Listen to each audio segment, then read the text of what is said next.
So for me, it's not about representation for representation's sake. We need to sort of move away from the us and them, north and south divide. Hi everybody, I am here with Raphaella, who is our chair of the Board of Trustees, and she's been a trustee for, I don't know, quite a long time. 5-6 years. And she's a fantastic chair to keep us on the straight and narrow with a lot of kindness and encouragement. She's a very good lawyer, and she also brings that kind of mind to the board and to our work. I have also known Raphaella for a long while. Yes, when I was a teenager. Yeah. First of all, I wanted to ask you, Raf, you came here as a refugee, and I would like you to explain to people what is it about that experience that normally they don't understand, or that they don't, maybe because of the media or how things are framed. What is it that is missing from that kind of conversation? Yeah. No, that's a good question. So my family came to the UK as refugees from Sudan. I was a baby really at the time. We were meant to go to Canada, but we landed first in the UK and claimed asylum here. That was obviously very foundational and pivotal in our lives. Obviously, would not be in this country were it not for that experience. But I think for me, it's important that that experience, I don't let that define me. It's obviously contributed to who I am. It's obviously been very important. It's taught us resilience. It's taught us how to overcome challenges, which has sort of helped me build a career that I have. But it's not the single most important thing about me. And I just think it's important that those sort of moments of crisis and moments of trauma are sort of given their right place, which is important, but not to sort of overwhelm a story. And it's really, I think, the place at which a story begins rather than ends. It's the place at which people can start a journey and start a career and build on, rather than it being a defining endpoint. I think that's the most important thing for me. That is really beautiful. Raphaella, you have built a career in one of the most demanding sectors, right? Financial services. What are some of the obstacles or challenges you have encountered and overcome?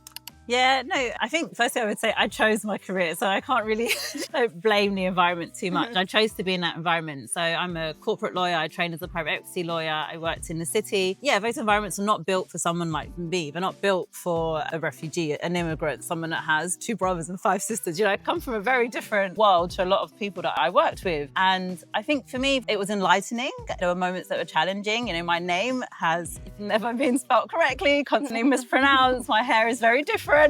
All sorts of things. Yeah, all sorts of microaggressions I think that people suffer in that environment. But I think my parents taught us really that the quality of your work and the quality of your character is what really defines you and is important, more so than the environment that you're in. And I think I enjoyed challenge, really. I think it was something new. I really think to really make a change and for there to be sort of a change in the development world and for there to be true impact, you need to understand the global systems. And so I think the opportunity to understand how finance works, how law works, that is really where the power lies in making things change politically and globally. And so I think it was a real opportunity for me to understand that. And it was difficult at times, but how else do you get to test your limits? So I really felt like I was proving anything to anyone. I felt like I was just trying something new, and was glad that I had the environment and my family and my community to help me learn. How do you survive with such few hours of sleep?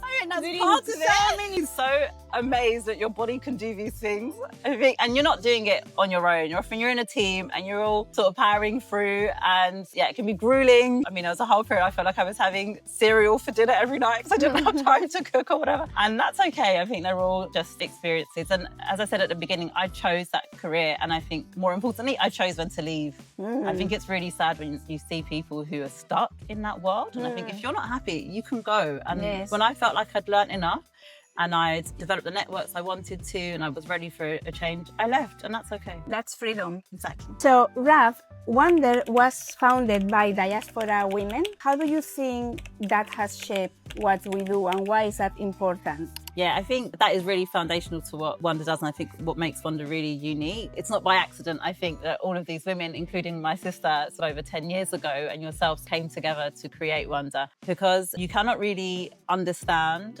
what happens and how to solve things without having a part of lived experience, but also be willing to listen and to engage with people who come from different environments. And I think from what I've seen and what I'm so proud of in Wonder, I think it's the fact that all these people come together and are just so open to listening and to learning and to hearing. I think that's really the only way that you can make good solutions. So for me, it's not about representation for representation's sake. I've literally spent half my life as like the token black girl in different law firms and things like that. But I think what makes it important in Wonder is that we're doing it because it's what's best for the people. It's how you have an open ear and how you can really have solutions that work and are more effective.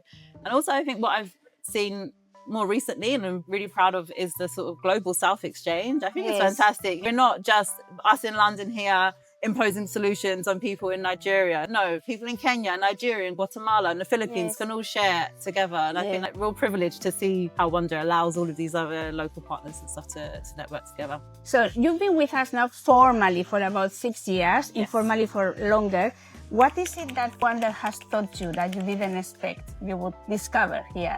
That's a really good question. I would say the main thing that Wonder has taught me is the importance of seeing somebody as a human person with dignity, with self-worth. And I think, you can put on fantastic projects for people, they can get their certificate at the end, but really what would make a difference to them is if someone sits down with them and asks them, looks them in the eye and says, how are you? How is your family situation? How can we really help you as a person? And I think the way that Wonder embeds mentoring into all of its programs is fantastic. And I went to Kenya with you a couple of years ago now and got to visit one of our projects, and they were sort of teaching business skills outside of a churchyard, and we got to meet the women there and to really see how they felt like someone was really caring for them personally.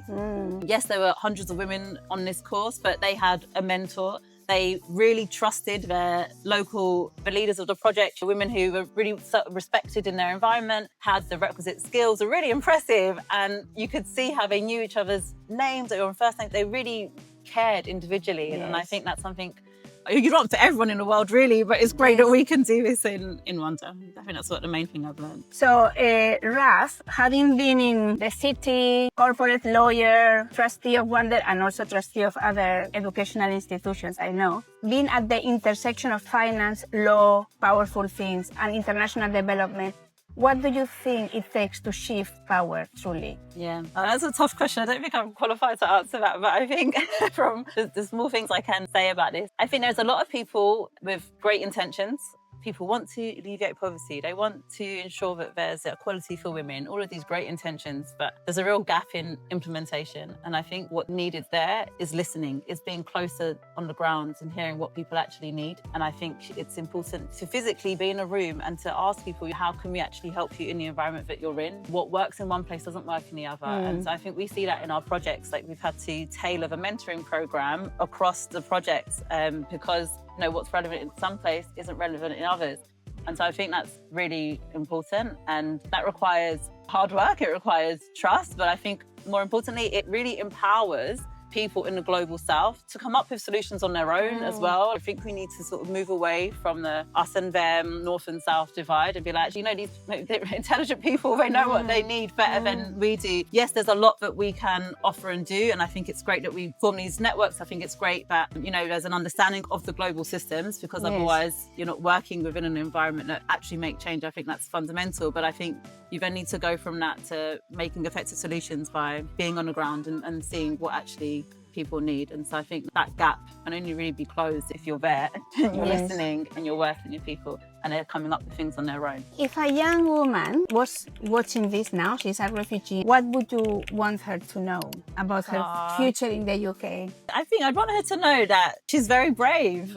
To even be here, to even have endured whatever she might have done. She's very brave and she has dignity. She is a valuable person. She's precious. I'd want her to know that this is the start of a new adventure for her, and I'd really hope and pray she has and meets a community of people that can support her to grow, and that she takes the opportunities available to her and always knows that she's precious. I think that's what I'd want her to know. Brad, what do you think Wonder looks in 10 years? You tell me you're the CEO.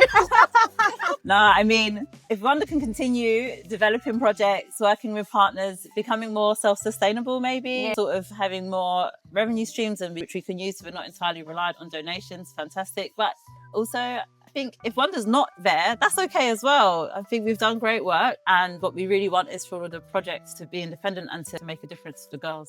Yes. What do you think? I think that it would be great if our system, the belief that everybody is significant and that they matter, and the integration of mental health together with skills and mentoring was taken by many other charities. I think that would be a great success. Yeah. And of course, if we could do this work in more places without losing the attention to the one person, which has always been the main thing for us. Yeah, I think that would be a great success. Because I think then it's not so much where is Rwanda in 10 years, so much as sort of where are the women and girls that we're serving today, and how we can expand on that so that their sisters, their daughters, that can all still receive that support. And I think that probably won't really be able to happen through Rwanda alone. It needs other charities, it needs other organisations, it needs other educational establishments to realise the importance of that one person and to give them the attention they need. And I the think human. that's really success. And I also think with the advent of AI, the difference between those with an economic advantage and those not is going to be bigger. And it is very important that all of us learn to be very human. Not to just be in the game to win or to be successful, but also just to have a good time with each other. Yeah, to like rebuild relationships between personal relationships between people. I think the relationships, that is what really heals and gives the basis to what a lot of our women need. With the skills, once you know you matter and that you are significant, with those skills you can fly. Yeah, That's true.